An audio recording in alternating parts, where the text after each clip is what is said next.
राज्यकर अधिकारी गोपाळ पाटील यांची सामाजिक बांधिलकी स्पर्धेतील विद्यार्थ्यांना प्रोत्साहन देण्यासाठी 17,000 रुपयांची मदत.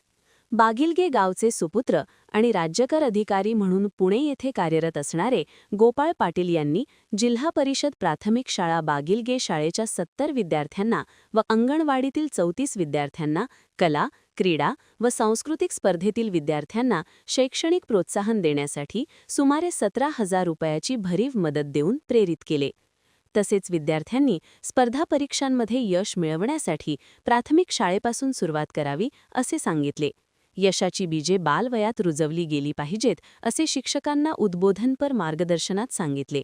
प्रमुख अतिथी चंदगड पंचायत समितीचे नूतन सभापती विलास नाईक होते. अध्यक्षस्थानी बागिलगेचे सरपंच नरसू पाटील होते. जिल्हास्तर प्रश्नमंजुषा व क्रीडा क्षेत्रातील यशवंत विद्यार्थ्यांना प्रत्येकी 1,000 रुपये राज्यकर अधिकारी गोपाळ पाटील यांनी देऊन पुढील यशवंत वाटचालीसाठी शुभेच्छा दिल्या. तसेच मार्गदर्शक शिक्षक संजय पाटील यांना रोख बक्षीस देऊन कौतुक केले. मुख्याध्यापक परशुराम येरोळकर यांचाही सत्कार करण्यात आला. यावेळी शालेय कमिटी अध्यक्ष ज्ञानेश्वर पाटील तसेच जयश्री पाटील, राजश्री पाटील, प्रियांका शिवणगेकर, शाहू पाटील, अंगणवाडी सेविका व मदतनीस यांची उपस्थिती होती. यावेळी शाळेच्या वतीने राज्यकर अधिकारी गोपाळ पाटील, श्वेता पाटील, नूतन सभापती विलास नाईक यांचा विशेष सत्कार करण्यात आला. यावेळी प्राध्यापिका सुकन्या पाटील यांनी मार्गदर्शन केले.